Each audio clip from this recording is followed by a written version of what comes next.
Trust the profits. Welcome in. I'm Riders Up Tim, here to do a capping the card episode of the Rebel Stakes we've got coming up this weekend at Oaklawn Park. I was going to say that it was for Saturday, but with all the weather going on, they've moved the Yeah. card. So now we are capping the card for Sunday. So good news for you. You get an extra day to watch the video and to check out our plays and to see how they might fit into your thoughts for the weekend. But before we get started here, I welcome in my counterpart here on Capping the Card, the Formula. Formula, how's it How's it going? going, Tim? It's going well. It looks like it's going well. You got a nice beer there in your hand. Yeah, I do. I've got myself Three Floyds, a red ale. It's exactly what I need tonight. Yes, indeed. Went a little bit Definitely. lighter than usual, but sometimes you need that. It's good weather for it. Never go wrong with a little Three Floyds. I love Three Floyds Yeah. beer. All right. So Absolutely. that's a conversation for another time. We've got a full card here, so let's jump straight in. Yeah. Race number one here. We're starting off with a maiden special weight for 3-year-olds, a mile and a 16th for these maidens on the dirt. And in this race, I'm going to go to the 3-horse in here. This is a horse that on debut debuted back at all the way back in the spring at Keeneland. I was on this horse that particular day. I noticed when the PPs came up that I have my notes in there from that day. I liked the horse that day, ran a decent second. I guess there's a question as to why this horse has been off. A Triple Crown nominated 3-year-old here, but has been off since April. But whatever that reason, it looks like they've worked it out because solid pattern of works here on the tab. Got a bullet back on the 3rd of February, followed up by that was at 5 furlongs, another bullet even faster on the 10th. A nice maintenance work here on the 17th. So I like the 3 Clever again a lot in here. And hey, here's those names, Formula: Winchell Thoroughbreds and Steve Asmussen. Not like we've heard that before over the last couple of weeks. Yeah, absolutely. Once in really great news and once in not so good news, but great connections, as we both know. And then who'd you like for your top pick? Yeah, my top pick. So similar story to you. When this horse came out, I want to say it was in December or January. I can't remember the exact time frame. Baobab, a Brad Cox trained horse. I was really high on him in that maiden special weight race. It was a firster, but it was the horse that I actually picked to win that race. Came in 3rd place, 2 lengths back. And I'm really excited about a little bit of a bounce back here. He's got Flavian Pratt on the mount here. I thought he did pretty well that race, stayed pretty close to the pace, stretches out here at 8.5 furlongs. I think he's going to be okay with that. Definitely has the right connections for that. Was it Practical Joke being the sire there? So so Baobab is my top pick here at 7-2 is my safe play. All right. For my value play, I'm going to go to the outside and the 10 horse here for D. Wayne Lucas. This horse has raced against much better. If you look at some of the names there in the debut, was Ferocious, was beaten by Patch Adams. Last time out was beaten by Rapture, who came back in a really solid race. So this is a horse that's got some decent experience. And I think that the coach keeping the apprentice jock up here after this one ran a really good mile and a 16th last time out at Oaklawn. I think that's a good sign. This is one that I'm going to keep my eye on for a play underneath. I think this one is definitely, especially with the outside post, going to probably sit back a little bit and close in typical D. Wayne Lucas style. So I'm going to take a shot at 12-1. What about you? Hey, I got a similar story here for you. I like a horse on the outside that I think is going to close. So my horse here is the number 8 horse, Crisis Manager. This is Crisis Manager's 4th race. So the first couple races came in 6th place, 120K maiden special weight races, won 6 furlong, won 1 mile. Second time he won a mile, dropped slightly down to 110,000 K. I can do math. Ran really well, came in 2nd place in that race. So I think this is just a horse that is maturing, a horse that's showing he's got some potential to close, coming from Liam's Map, Dylan Davis on the mount here. And you're getting 20-1 on a horse who, by my estimation, by the way I calculate the value of the races, is tied with Baobab in terms of the last race that they just had. So especially with maiden, Maiden racers, especially when they're coming in. Some of them, we don't have any firsters here, but we got a couple that are second and third timers. I like the fact that this one has a little bit more that he's shown already. And I think I like him here at 20-1 shot crisis manager. And look, if you're out there and you're looking and be like, what are these guys talking about? Maiden special weight, race one right off the bat, and here we are with 4 different picks. Well, the last time Formula and I had 4 different picks. If you go down to the number 7 Doroteo, that race that Hypnus won, who by the way shows up today in the Rebel Stakes. He does. So in that particular race, we had 4 different picks, and if you'd have bet that, a $1 superfecta paid well over $1,000. So yeah, we like some different horses, but give them a thought. Here we go. Moving on. Race number 2 here on the card. We've got a $130,000 allowance, non-winner of one other than for 4-year-olds and up. Formula, I'll let you kick this one off. Who do you have as your safe pick in here? Yeah, so my safety pick here at 8-1 seems a little odd, but I think this one's going to drop. All right, so the reasons I think it's going to drop, I've got the 4 horse, Great Richie M, 8-1, as I said, but Irad plus Michael Maker, we got a significant jockey upgrade here. Had Saez once in terms of jockeys, the best jockey up till date, up till Irad's taken it, and he got first place in that race. With a great finish time, I might add. This is a horse that is starting to climb up there in terms of class. Last couple races are at this class, but before that, much lower. But the times were there, in my opinion. So since classing up, has finished 4 lengths off and then 2 lengths off. Now he gets Irad. So he's getting up to that level, this 130K level. I think this could be the day for Great Richie M. Who do you have for your safe play here? Yeah, I've got that horse in third here, but I'm going to go to a horse that I think is probably going to be your favorite in this race, and that's the number 5 B-Side. This is one that I think is going to set just off of what looks to me like it's going to be a really hot pace. You've got a lot of speed, early speed in this race. And this is one that I think is going to be a little closer inside than some of the others that are going to want to close and probably be able to get a good stalking position, gets Arietta up on the mount here. And I just think that 9 February bullet work, 47-2, 4 furlongs. So that just shows me that this horse is going to be coming home hard in the end, going to use that speed to close. If you look at the speed figures, they're amongst the best in here. So I think that this is definitely one that you have to consider in here, given the way the race I think is going to shape up. For my value play, I looked inside to the number 2 horse here. This is one, it's more of a hunch play. It was just, here's the thing about this one. When I look at I'm Wide Awake, John Herron has been having a pretty good meet here at Oaklawn. He's going to put the bug boy up on this horse, but that last race was a really good 6 furlong race. And coming out of that race, that's the best speed figure, last race speed figure in this race. And that's something that I look at a lot for these 6 furlong races. I think this horse is another one who is going to have the position. All the other speed is to the outside of him, so they're gonna have to work a little bit harder. So of all of the speed horses, I think this is the one that could potentially hold on for a piece in here. What about you? Cool. So I picked another speed horse. I've got at least 3 significant speed horses with 2 other horses that I think could end up wanting to take the early speed in this race. So I went a little bit further out to Run Jalen Run.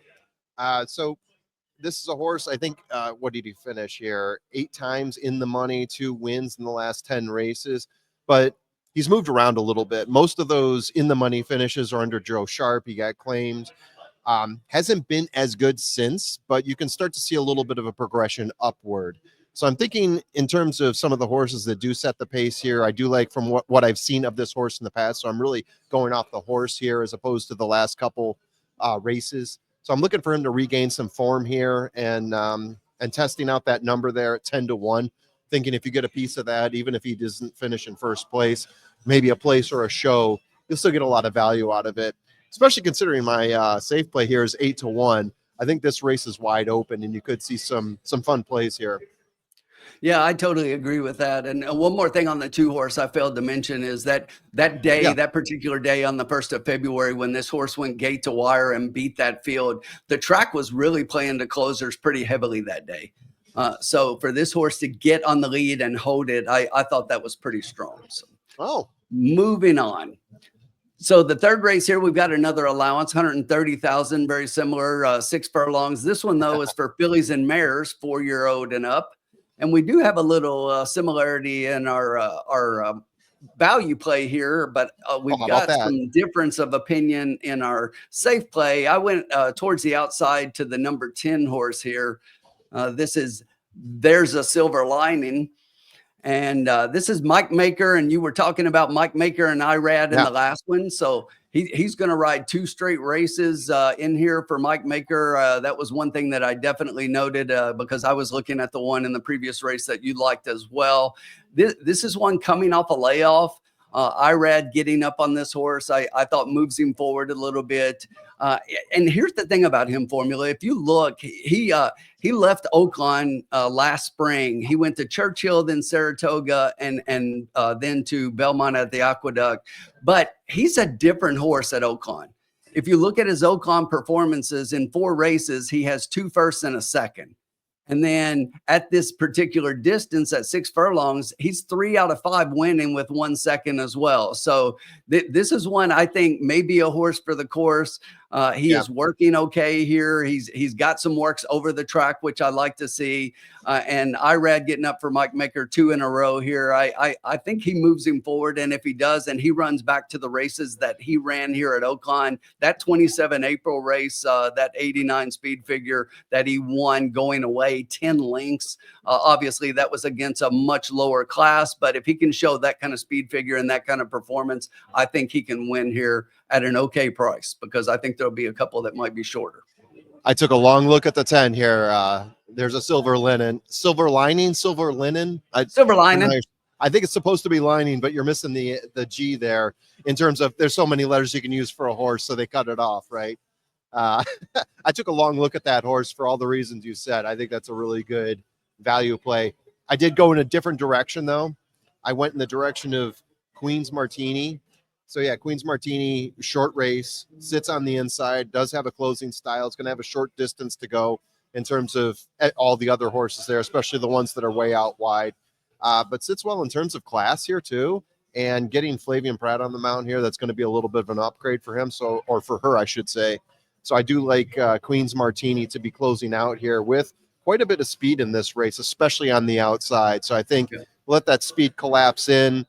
Third horse as well could be gaining the speed there, but I think sitting on the inside, finding a way to weave in, as long as she doesn't get blocked in, Queen's Martini there is my safe play. And what did you like about Gloriette? We both landed on Gloriette here as our value play at 10-1.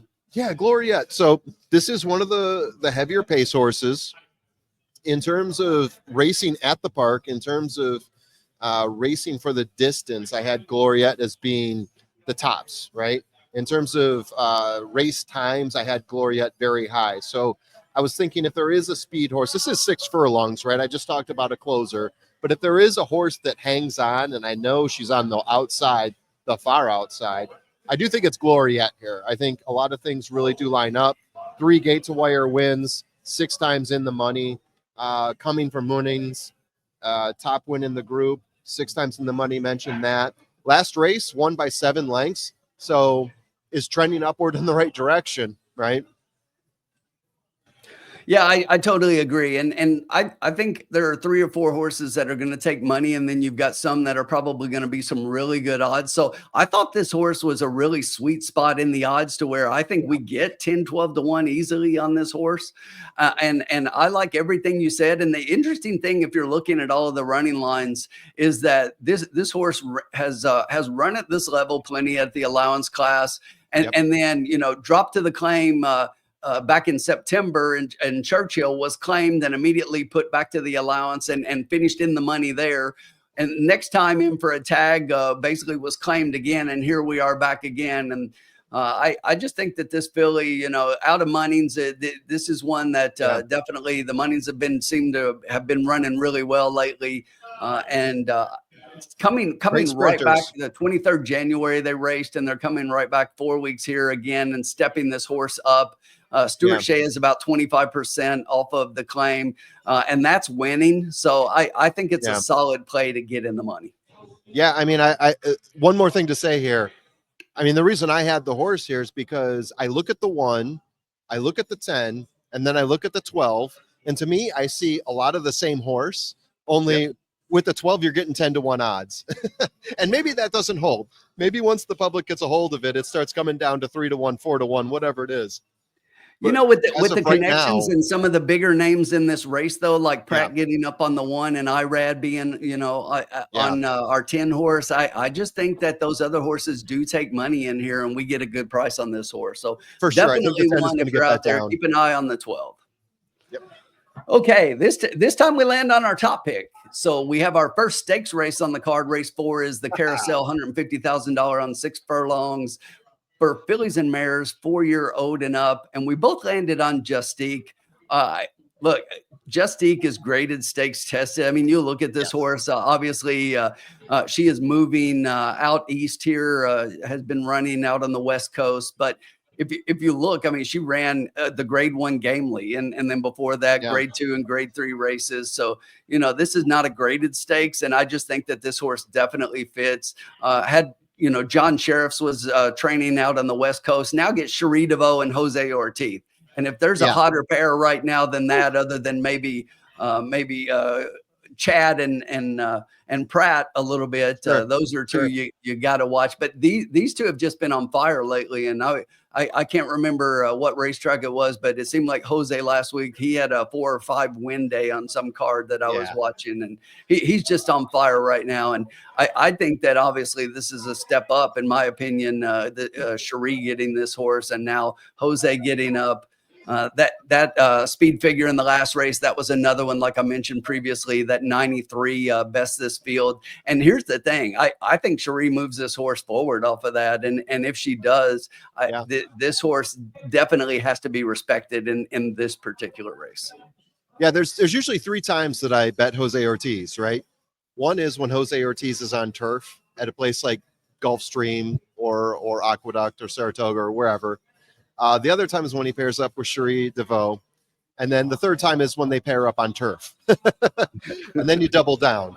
So, I mean, for all the things you said, and especially like I looked at the class on this one, and coming from Justify, I mean, all the stars are aligning on this one. Impossible to pass up Justique in this race as a safe play. I mean, this one feels, I don't want to say it's a single, but if I was going to single anything early on, race 4, early pick 5, this feels like the single to me. I don't know how you feel. No, I totally agree that this horse is head and shoulders above everybody. In the morning line odds, you've got Pratt and Asmussen on the 1.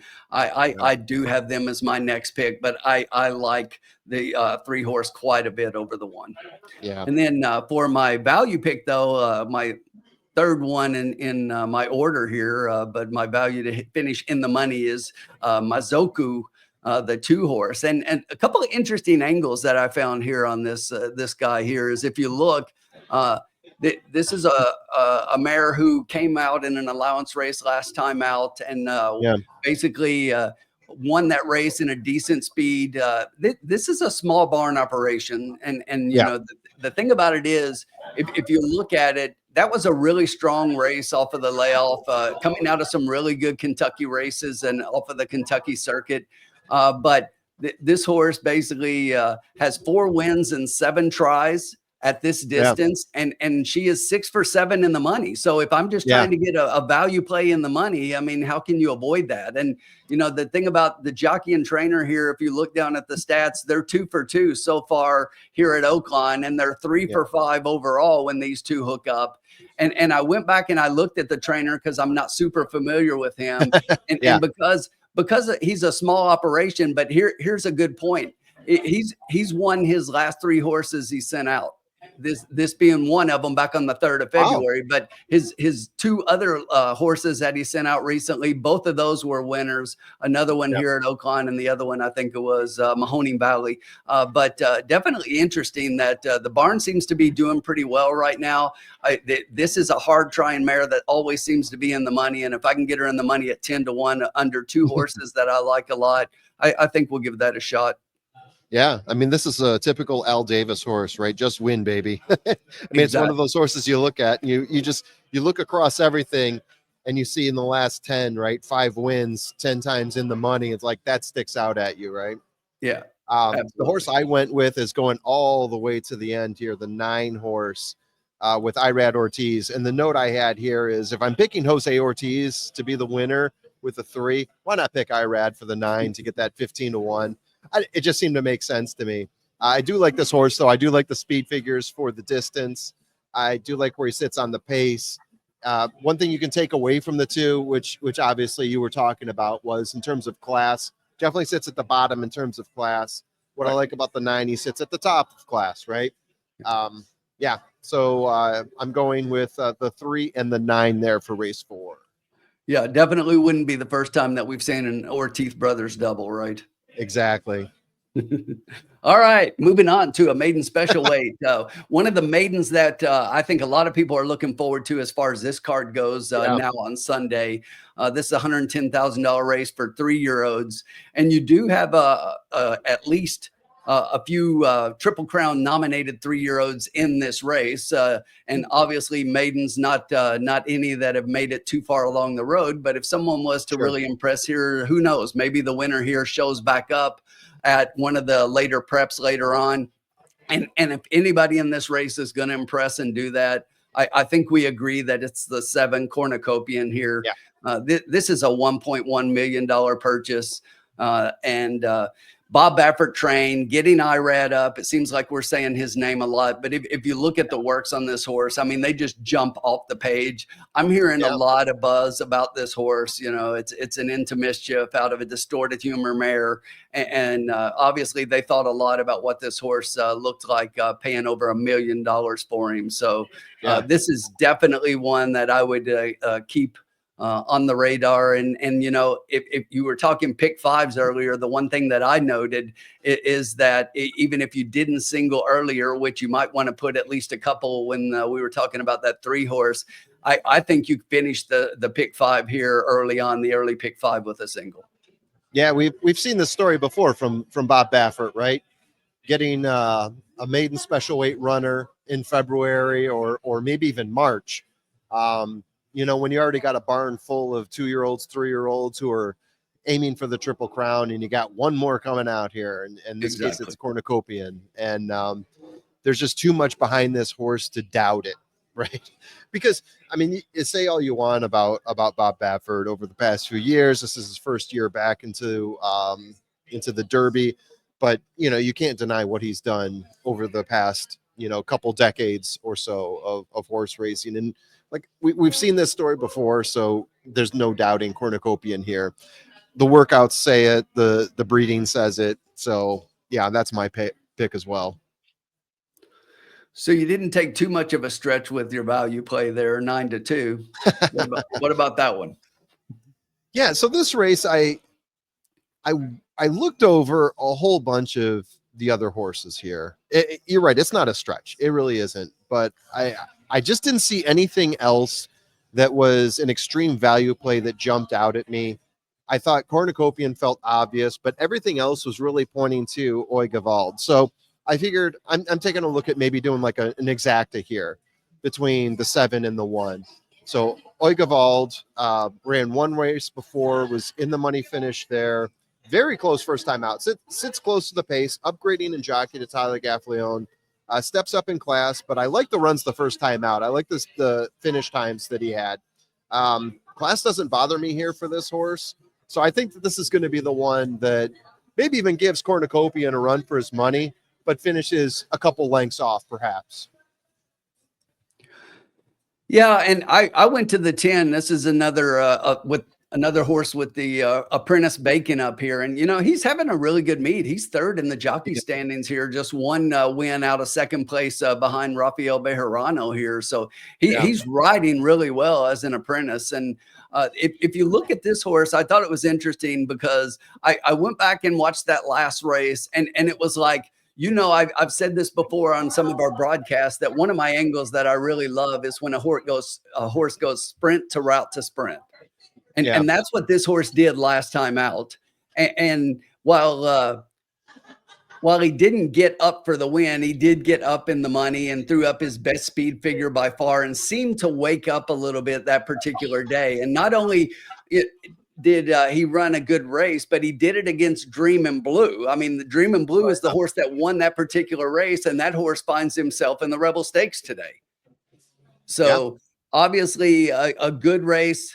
And I won't fault him for finishing third in there, but look, he was 30-1 and finished on the board. If I can get 8-1 and get him on the board, and I think we can here, I think we've got one that could definitely play a part. So it's definitely an underneath play. I definitely think that Cornucopian is that good, and there may be a couple more that could potentially finish on the board as well. But I'm going to give this one a shot, and I think we get every bit of the 8-1, if not a little bit higher, because there are some better connections in here with some of the big jocks coming in on this particular day. And you've got a Dwayne Lucas and a Bejarano horse that's got looks like a long shot on paper, but the names just attract the money, and so it seems on these big days that some of the local guys get a little bit underlooked and undervalued. And I think this is one that I'm going to take a shot on. Cool. All right, race 6, $130,000 allowance race at 1 1/16, 4-year-olds and up. So we're almost halfway through here. Let's keep it rolling. And with this one, I'm going to go to the 10 horse Ethan Energy. I think this horse is probably going to be your favorite. I like this horse a lot in here. Brad Cox and Flavian Pratt, enough said. I mean, they're 31% at Oaklawn and 37% overall. This horse just through a bullet work is looking really good. Here's the thing that impressed me, though, is if you know anything about Tampa, you know that the dirt there is really deep. Okay. And for this horse to go out on the front end there and just sustain and kind of be pulling away a little bit at the end, was your even money favorite in that. But I just thought that that was a really good performance. Now comes in here and can probably do that again. I think that really the fitness level, if you've ever been a runner and running on the beach is good for you because of how deep the sand is and how it builds your muscles. I just think that was the first race for this horse since April. And now so the horse has run at Oaklawn, didn't do a lot early on, but I think maybe woke up here for the 4-year-old year. I'm going to give this one a shot on top. The connections and everything seems to point to the fact that this one's probably ready to run. Uncle Mo out of a Harlan's Holiday mare. I'll take Ethan Energy on top. What about you? Yeah, this race is like flashbacks of last year's Derby Trail horses that got a sniff of the trail at one point and you never really heard from again. So Ethan Energy, I remember talking about this horse maybe in like January or February of last year and thinking, well, maybe he'll be on the trail, and it never really happened. And I think he changed trainers. Maybe he hit Brad Cox later on. I can't remember exactly how it happened, but yeah, he got a look from me, but I looked to his left for Imperial Gun. I've got a better feel for Imperial Gun here. I've got him as having the top win of the group in 7 races. He's got 1 win, 3 times in the money, 1 time going gate to wire here. But for the most part, he seems to sit a little bit further back and close out. Asmussen and Asmussen hooking up here on Imperial Gun. What else to say about this horse? I got my notes set up here. Yeah, I like the class here. I like his ability to close. Horse is up and down. That's one thing I noticed about him. He's up, he's down, he's up, he's down. And he seems to be on a trend here where I think he's going to be triggering back upwards. So Imperial Gun, I like the way he sets up in this race here. Yeah, and interesting because you've got Lambeth there as your value pick, and Lambeth is one that I was kind of looking at and I'm considering for sure. my value pick. And one of the things that I looked at was that Jose chose that horse over Imperial Gun. So Yeah. Jose Yeah. had rode the Imperial Gun last time out, and I'm sure he had a choice amount. And it's interesting with Imperial Gun being 9-2 that Jose ends up on the one that's 10-1 for Joe Sharp here. Now, this is one that he rode 3 times ago, but it Yeah. doesn't look like anything like a regular here. And Steve, he puts Eric up on this. So I just thought it was a little bit interesting. So that's what kind of turned me off of Imperial Gun. But I totally see your value pick there with Jose going to that one. And anything you want to add before I talk about mine? Absolutely. No, I appreciate the segue there. So I like this horse at the distance. I think he's definitely better at distance. The 2 times that Jose rode him, he got 4th place, but it was also at 7 furlongs. And he's had, I think, not as good a jockey as Jose when he's been riding these longer distances. So that's why I really like the value here. I mean, you're talking about a horse, you're upgrading his jockey, and he's getting 10-1 here. And, you look at his speed figures, and they're at the tops of this group here. So I do think at 10-1, if people aren't paying too close attention here, I think you're going to get some super value out of Lambeth here. Yeah, I definitely agree. Although I ultimately went inside and a little bit of a lower price, but a horse that I just liked a little bit more, and that's why I ended up on the 3 One Giant Leap. This one's still 8-1 for Chris Hartman, getting Tyler Gaffleone up. And the thing about this one that kind of impressed me was I went back and looked at. I know it was 6 furlongs, but I looked at that 6 furlong race a couple back at Churchill, and that was obviously a lower class and everything. But I looked at it because of the close there, the closing up. It didn't close up tons of lengths, but closing position is what I was looking at. And that day, this horse was really far back. And the thing was that that particular day, and one of the reasons that I wanted to watch that was that the track was playing to speed that day. And this horse was able to close up pretty well and finish 3rd. And then was off a little bit, came back here in January at Oaklawn, went a mile.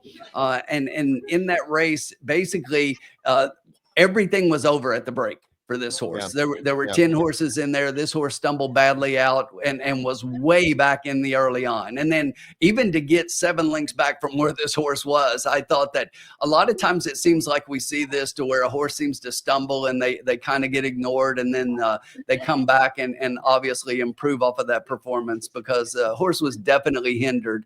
And I'm going to give the horse a shot. This is a kind of angle I pick up on Tyler Gaffleone. He and I don't do well a lot, but this is one that I like when he jumps on a horse and it's a bit of a closer. This is the kind of horse that he can kind of sneak in the money regularly. It feels Again, like turf to him when it's a closer. I don't think this horse is at all a win candidate here, but it wouldn't surprise me this horse finishes 2nd or definitely has a strong shot at finishing in the money in 3rd. I'm going to make a bold prediction here, Tim. Yeah. If we replay our magic from Fairgrounds in January, where our 4 picks picked the superfecta, if we replay that again, I think it's going to be this race. I have a feeling about our 4 picks in this race repeating that superfecta story. I'm just throwing it out there now. This could make a great short video clip later when we get the 10-3-9-7 superfecta going. I like them all, so I'm definitely going to play it myself now. Nice. All right, moving on. And once again, we agree with our top picks. Race 7, allowance $131,000 non-winner to 2 other than 6 furlongs on the dirt, 4-year-olds and up. Just Steal. Look, I went back to my notes because this is a horse that obviously when you're looking at last year, this horse was on the Kentucky Derby trail in the Kentucky Derby, ran in the Preakness, and then we haven't seen or heard of him since. But I keep separate notes when I'm doing Kentucky Derby horses, and I just like have a little thing that I do on my computer and constantly writing notes and adding notes to each horse that I kind of like leading up to the Derby. And one thing that I wrote about Just Steal a couple of times is this horse is a sprinter. Okay, cool. I'm glad you said that. Keep going. So now here he is coming back for his 4-year-old, his first race as a 4-year-old, and we see him in a 6 furlong race. Now we know lots of horses come back in 6 furlongs before they start routing again, so that's not uncommon. But I just literally think that this horse is a sprinter. Yeah. He's 1 for 1 at the distance.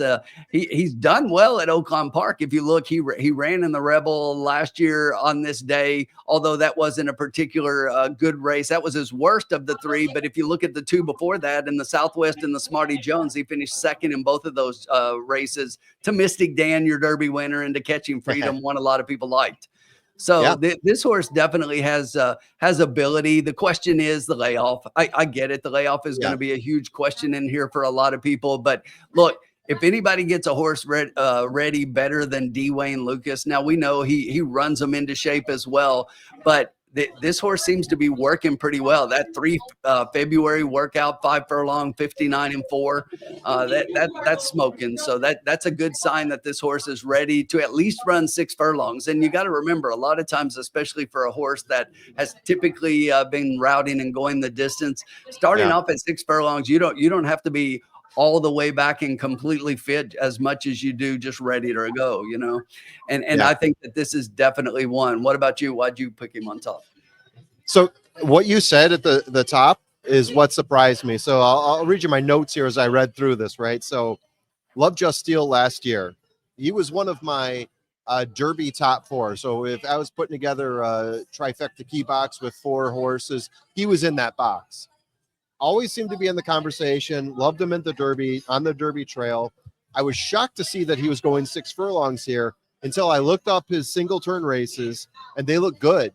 Like in my formulas, right? I break down, if you're going 4 to 6 furlongs, or if you're going 7 to a mile, if you're going 8.5 to 9, if you're going above that. So looking at speed for all those.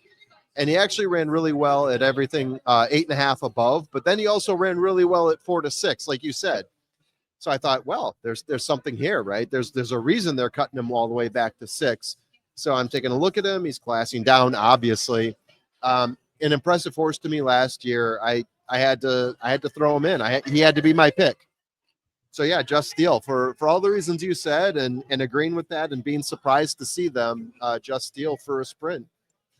Yeah, and look, Attaché is going to take a lot of money in here, as are a couple other horses. But I like this horse a lot. I think if he's ready to roll off the layoff, he's definitely one that I want on my ticket, and I'm going to play him on top. For my value pick, I went to the 8 Big City. And this horse has already been running really well here at Oaklawn. Christian Torres, I think, is one of the most underrated jockeys in the entire country. He is your leading rider right now at Oaklawn.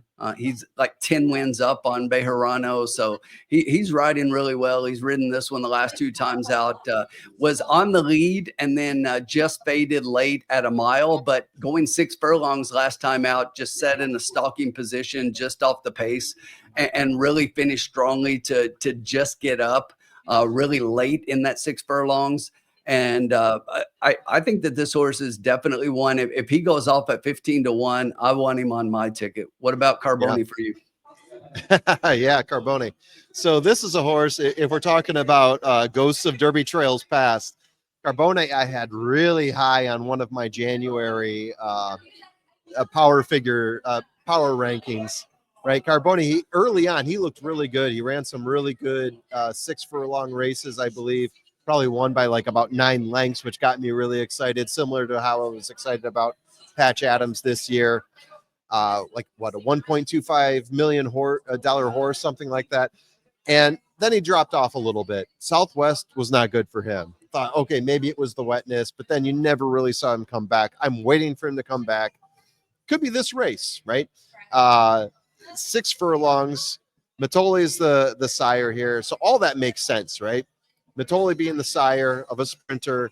I think everything sets up really well for him being on the rail. There is a little bit of pace here in this race. I'm looking over at the horse you just mentioned, Big City, and then Iglesias. I think that there could be some pace, but maybe Carbone takes it, right? So I've got the 2 and I've got the 1 because, damn it, I still believe in this horse somehow. Somewhere this horse is going to be pulling some major wins for me, and maybe it's today. Yeah, and I looked at this one as well, and I'll give him a double excuse for his last race. You know, it was Oh, first sure. time. Yeah. It was his first race since being off since June, and then Yeah. in addition to that, he was in the mud, and I don't think he Yeah. liked that at all. He's 0 for 3 on No. a wet track, so I'm going to give him a double excuse, and yeah, it's one that I would definitely consider putting on my ticket. Yeah, this is one. Put them on your ticket, but if it rains, if it's muddy, I mean, they're pushing this to Sunday for a reason. If it is muddy, right, this is not Mystic Dan. He lost big to Mystic Dan in that race. Yeah. In the Southwest. So maybe consider that. If the weather's good, if you're good, if you're fast on the track, then Carbone looks like a solid pick. Otherwise, maybe fade him a little bit. Another day. Wait for a sunny day. Another day. There's another All day right. around the corner. Speaking of another, let's hit another race here. Yes. The Travista Stakes, a mile and a 16th for fillies and mares, 4-year-old and up.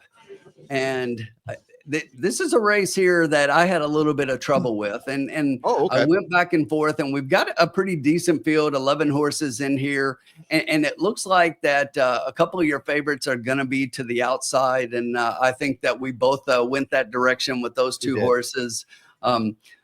I ended up on the 10 Amber Cascade here, and here's that pair again, right? Cherie DeVoe and Jose Ortiz. The horse that might be the favorite over both of those, though, is the number 5 horse, Peñor. I'll take a shot at saying that's how you say it. Peñor. That sounds good to me. Peñor. Peñor. But anyway, so that horse is getting Pratt up for Brissett, and those two actually do really well together. But here's the thing about that horse. I look at the 10, and if I look 2 races back, that horse won, but that was at a mile and an eighth back in November at Churchill. And then this horse comes back off a little bit of a layoff, stalked the pace, and really just won going away. I just think that this horse sets the trip in here. There is enough speed. There are a couple of horses here who are going to be out. Second off a layoff, Cherie DeVoe and Jose Ortiz. I just think that this is a preferred distance for this horse. He's won 3 out of 5 at she's won 3 out of 5 at the distance with a second. So she's 4 out of 5 in the money. 60% on top. Everything led me to this horse over the other two, but I'll let you talk about yours to the outside, the 11. Hey, you know what I said before? An Al Davis horse, just win, baby. In Just My Heels, the 11 horse, 5 wins in the last 10 races, 7 times in the money. Love the speed figures. Love the last race that this horse had.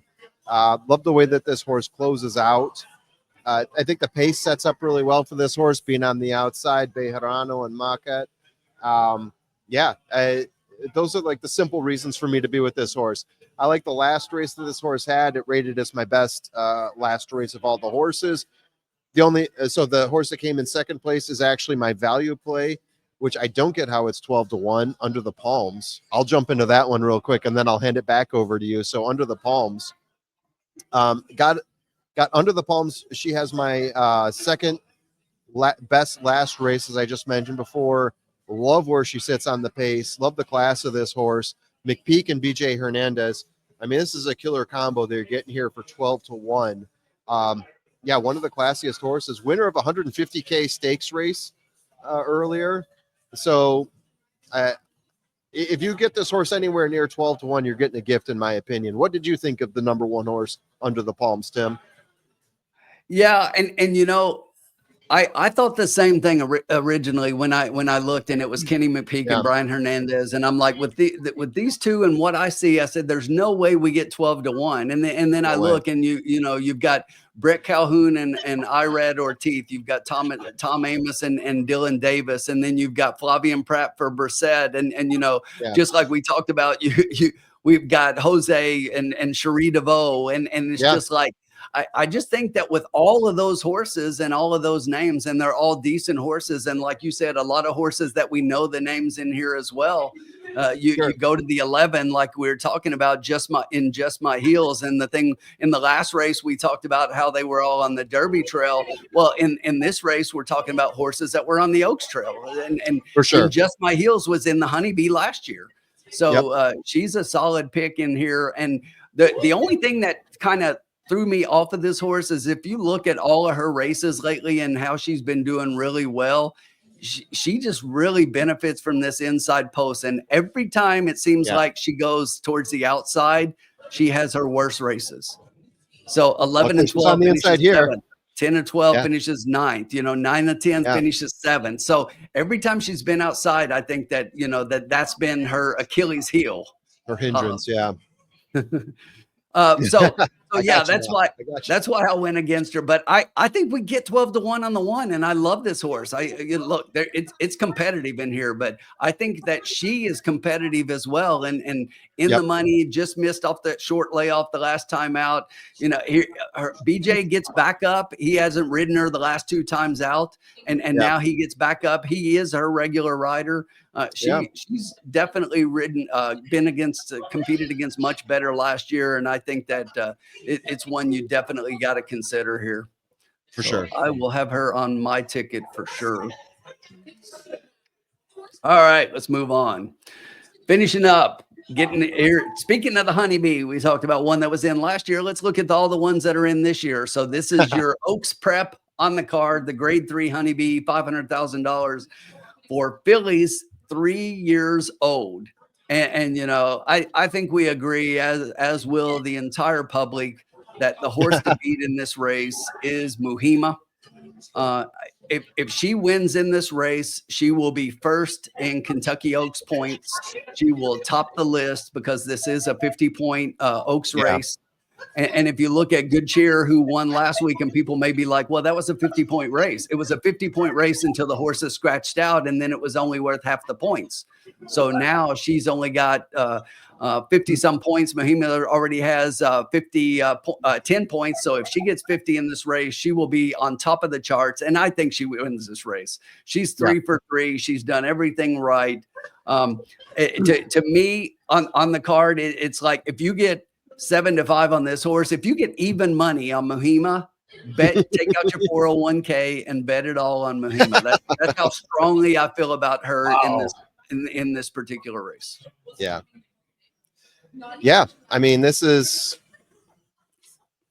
for everything that you just said, right? I mean, this horse is green from top to bottom for me here.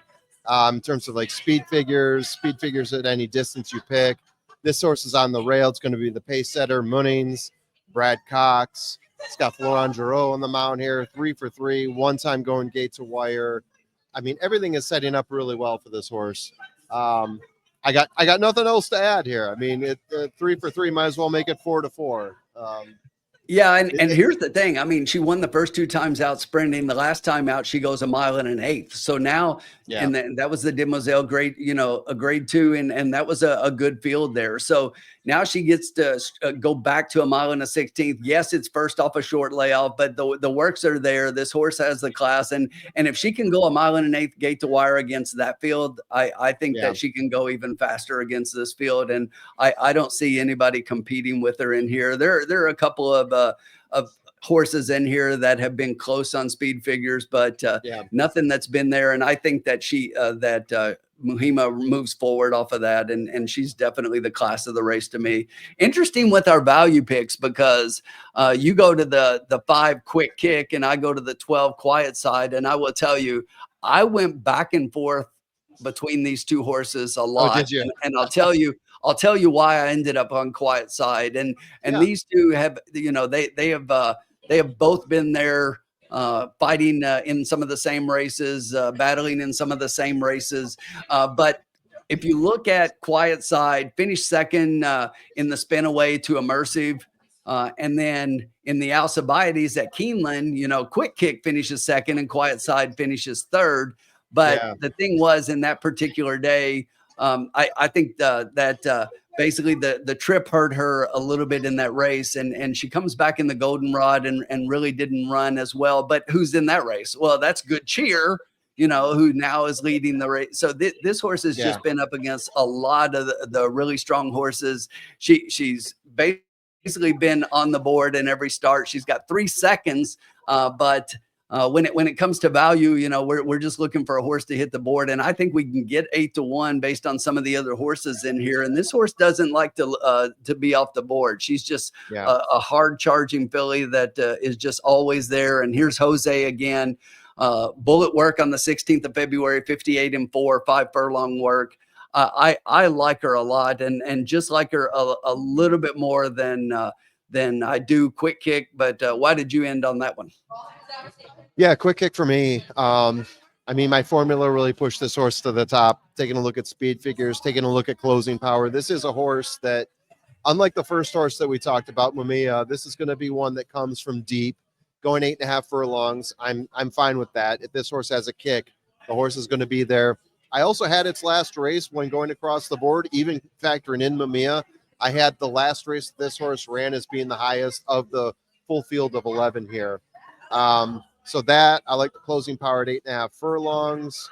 Dylan Davis on the mount. I usually like to take him on grass, but I'll take Dylan Davis here as well. He seems to find his way in to do really well in these types of races. In terms of class, this is one of the classiest horses in the race, mainly because this is a horse that ran at the BC Juvenile for fillies. And I think that bumps up everything here. But that was another reason that I picked this horse here. Came in, I think, 3rd place in that race. So getting 12-1 is what I was getting on this horse. Yeah, 12-1 on Quick Kick. Right. It just seemed like a real obvious one to me.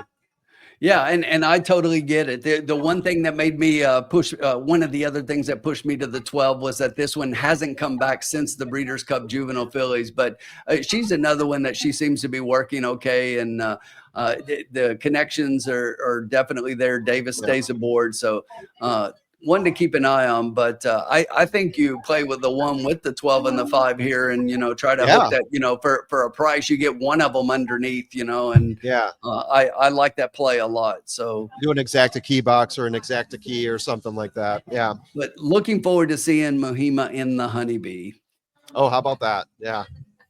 Grade 3 Razorback, 500,000 for 4-year-olds and up. So in between our Oaks prep and our Derby prep, we get a race for older horses, and this field is just loaded. This is another one that when you look at the names, it's a lot of horses that we saw on the Derby Trail last year or even the year before. So a lot of well-known older horses here coming back, and I think this is a pretty good field.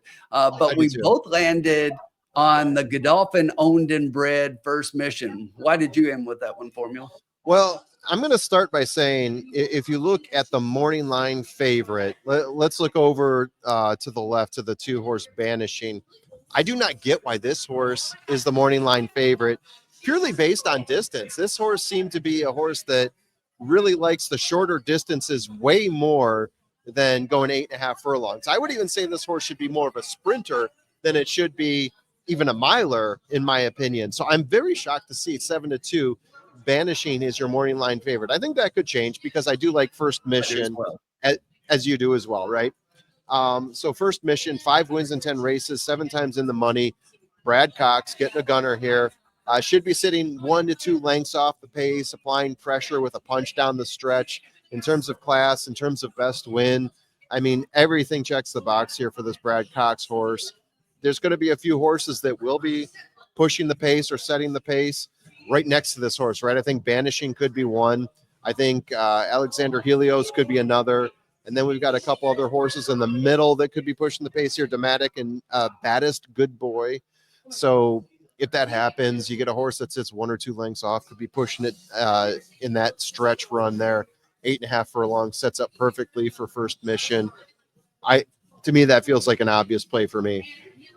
Yeah, I totally agree. And I wrote down the same thing. If I'm looking at Vanishing, I'm like, this horse is a sprinter. And to come back in this race and try a race like this for your first time back at 2 turns since last year. Yeah. I mean, it just didn't make the horse has been doing well sprinting. Why isn't this horse in one of the stakes races sprinting? I'm not buying it. Yeah. I get threw up a 100 buyer speed figure in 103, but that's at 6 furlongs, and this is not that race. So if this horse is going to go throw up that kind of speed through the first 6 furlongs of this race, everybody will be passing that horse in the stretch. So I also ended on First Mission. I can't add a lot there. I just think that this horse is definitely the class of the race, honestly, and kind of head and shoulders above the rest in from a class perspective. So I'll talk about my value play instead, and that's the 6-1 Skinner. Here we are again, Cherie DeVoe and Jose Ortiz. How many times have I said that so far on this? It's going to hit at least once. But look, second time out for Cherie. Basically, was trained previously by John Sheriffs, just like we saw, and then we earlier on the previous horse I was talking about. It was going to be the first time back for Cherie after taking over from Sheriffs. This one's the second time, and if you look at that last time in the Grade 3 Louisiana, that was a decent race, but it was in the slop, and got a decent third after closing up to second and then losing to Hit Show and Komori Bino Moidi, who came back last week and almost won again last weekend. But that was a really strong race, and to do that on the slop, which I don't think this horse likes, just makes me think that as long as we're not on a wet track here today, that this horse moves forward. And 6-1 isn't an extremely high price like some of our other value picks, but I think we get every bit of 6, if not 8-1, because you've got, in addition to the 2 and 3 we talked about, you've got the 8 horse in here who is 9-2 on the morning line, who I know is going to take money. And then you've got other horses who, for connections, might take money. So I think we get every bit of 6, if not 8-1. Croupy on the rail is another one at 6-1. One of those has to move up with all of the horses in here. So I think with the big field and the names in here, that 6-1 on Skinner to me is a gift and one I'm going to take a shot on. But you landed on the other 6-1 in Croupy that I was just talking about. What led you to that? I sure did. I do like Croupy. I think this is a horse that was starting to trend up for a while. Done some pretty impressive things. Let me go back to my notes here. So this is a Pletcher closer sitting on the rail. So he's going to have the shortest trip for 8.5 furlongs. Love to see that. Did well in the money at Woodward, Suburban, and Brooklyn. So this is a horse that's really classy. Been running in some G2s, G3s. I think a couple G1s sprinkled in there as well. With some early speed, sitting on that rail. Finding his way through. One of the better closers in this race. I know we got Red Route 1, but Red Route 1 is all the way over at the 12 and hasn't been as good as he was when he was on the Derby Trail before. Croupy's been improving. Croupy, I think, overtook him, and the morning line shows that. I like Croupy here as my second horse. Not getting a whole bunch more value out of him than I am First Mission. But like you, I think First Mission is going to end up taking a lot more money, and he's going to sit somewhere more like 3-1 or 5-2 than he is at 5-1. And Croupy might be more around the 6-1 number you're seeing now, if not a little bit higher, for all the reasons you said. Someone's going to take more money. Is it Croupy? Probably not as much as the other horses we talked about. And with that being said, I think even at 3-1 on this horse, I think is a gift. So I will definitely be playing First Mission. Here we are. All right. We're approaching an hour, and we finally got to race 11, the big race on the card, Kentucky Derby Prep, 50 points to the winner in the Grade 2, $1.2 million Rebel Stakes for 3-year-olds. Formula, I'll let you start it off. What do you got? All right. So I think between Tiztastic and Sandman, you're landing on two sides of the same coin here, because I think there's a few horses that we all saw in that Southwest, Sandman and Tiztastic being the two main ones, who didn't finish first, but we all thought ran better than Speed King, or we were all more impressed with than Speed King. Troubles in that race, getting bumped into. So similar to Sandman, Tiztastic was bumped around a little bit, overcame a few issues, maybe not as many as Sandman, finished in the money, but I really did like the race that he ran there. Tiztastic, let me flip over to the page here. I do like this horse, even if he is on the 13. I do like this horse a little bit better. He's got Ortiz, so he's getting a little bit of a bump up in terms of jockey. Asmussen, the trainer, knows what to do in these situations. So yeah, I'm gonna take Tiztastic here and hope for the best in terms of my value play. In terms of my safe play. And I say safe play at 8-1. I think it's because I'm throwing Sandman over to you. I knew you were going to take Sandman, so I took Tiztastic to play him up. In my video, my full field rundown, I had them as my value play and my safe play, but I had them sort of flipped. I had Sandman as my safe. Tistastic, I think, is my value, if I'm remembering that properly. I wanted to talk them both up, and then I also wanted to get to another horse, but I'll let you talk about Sandman first. Yeah, and before I do, let me just say this about Tistastic.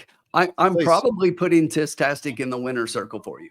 Okay, so Oh, if cool. Tistastic wins, then you can thank me. And the reason that I say that is because I've been on this horse his last 3 races, and I'm off. I'm done.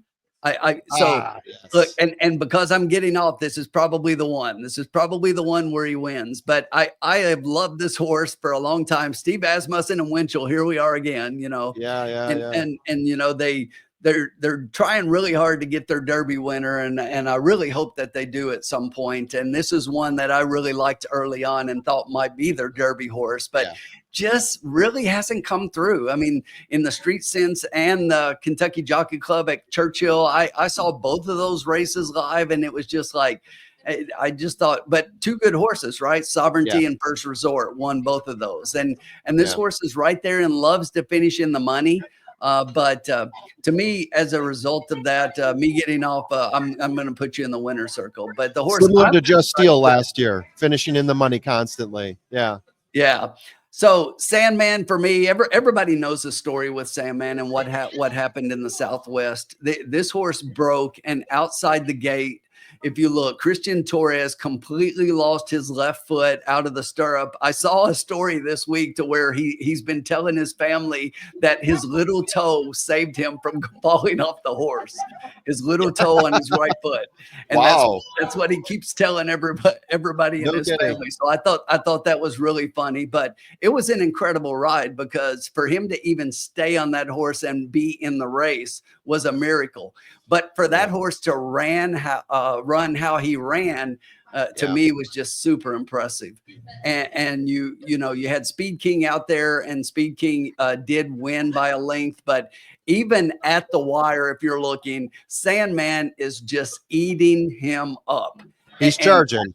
After that start, and to be back where he was, I just have to play this horse. I think he's gorgeous. He's another one who was at Churchill early on in some of those races I talked about, and has been there and didn't impress until that last time out to me. But this happens a lot, right? We see the horses and they're completely different as 3-year-olds than they were at 2-year-olds. And we see that often. So based on how this horse looked in the Southwest, I'm going to give him a shot. I think I have to. And then for my value pick here, I'm going to go to a horse that I just hasn't done anything wrong so far.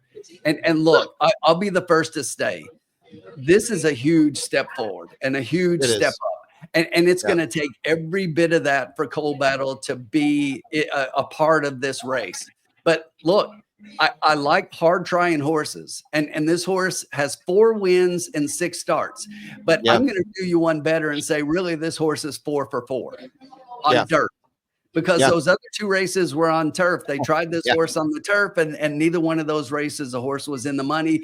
But if you look on dirt, this horse is 4 for 4, and not only that, he's 2 for 2 on the dirt and 2 for 2 in the mud.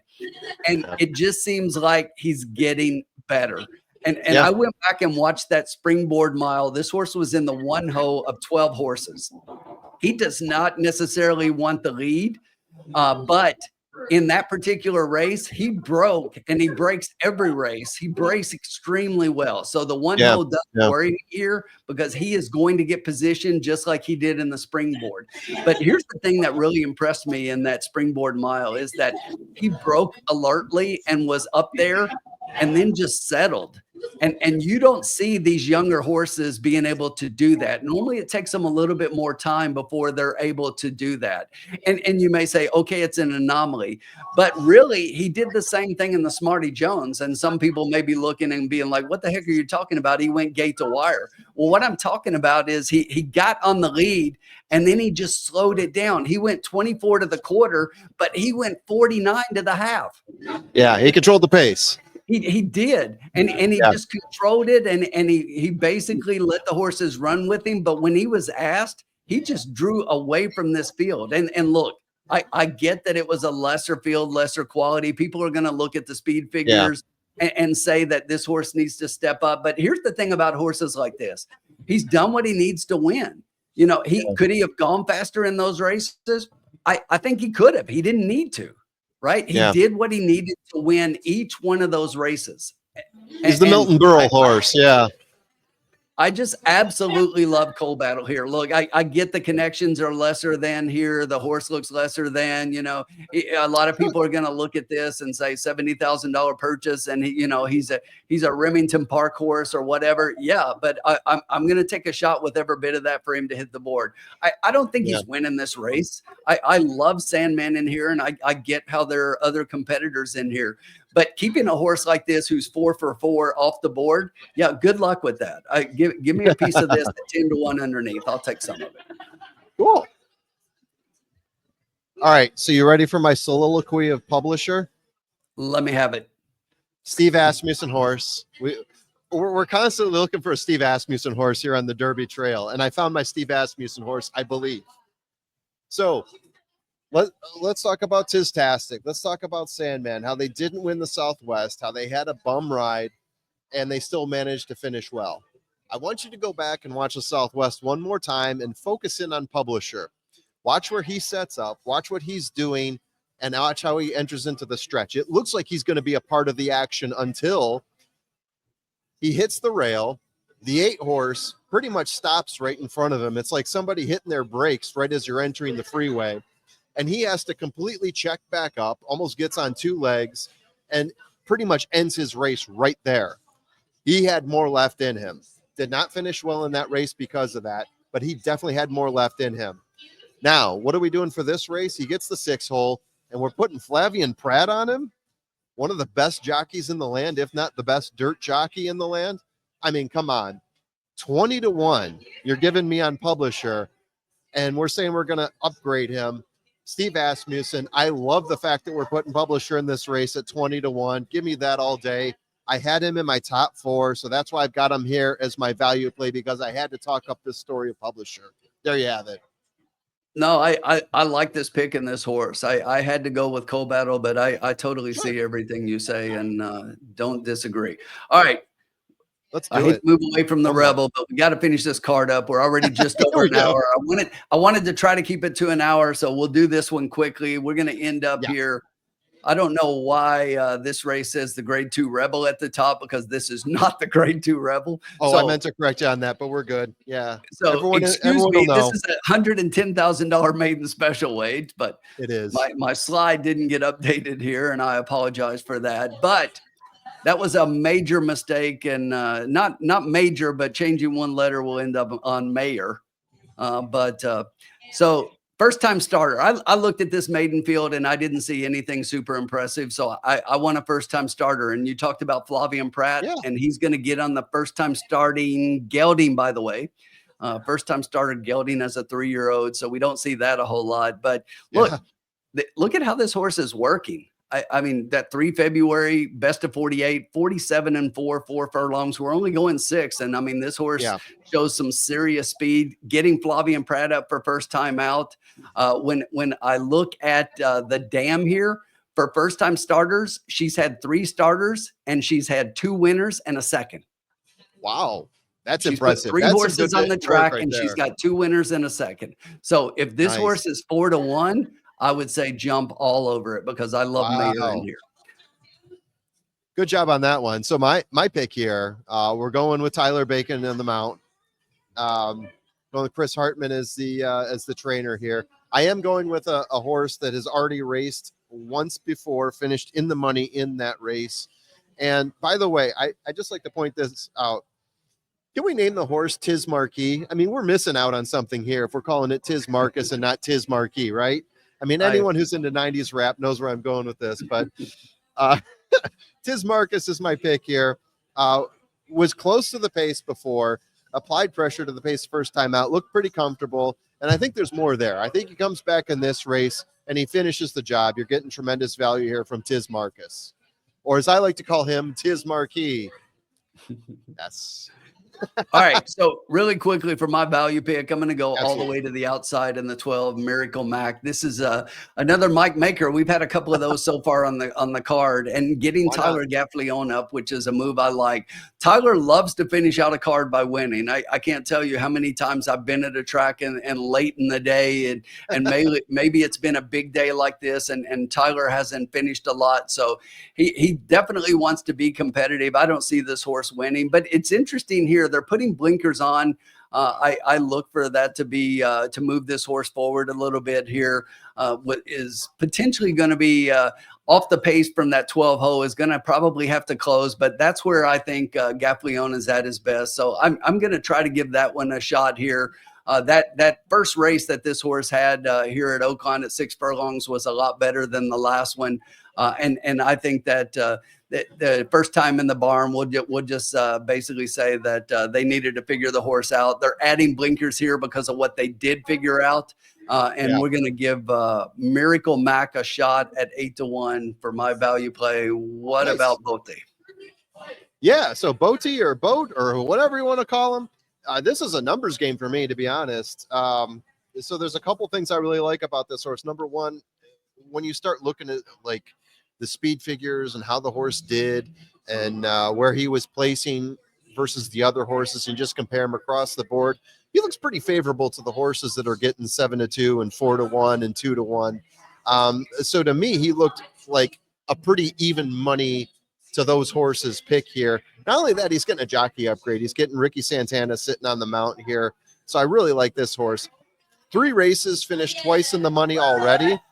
So why not? I mean, Boat seemed like a pretty obvious play at 12-1 for me here in terms of grabbing that value.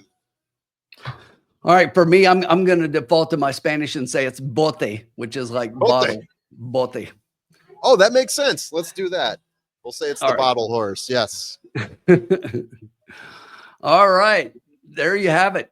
That's our picks as we run down the Rebel card now running on Sunday. So let us know what you think. Give us a like and make sure you subscribe to the channel if you're not already subscribing, because, hey, why wouldn't you? Because the amount of videos and the things that we're putting out right now, as things start heating up with these 50-point Derby prep races, we've got you covered inside, outside, upside, and downside, whatever you want. We've got the angles covered. Give us a like and a follow. Formula, any closing words? No, just have fun at the races and see you on Sunday.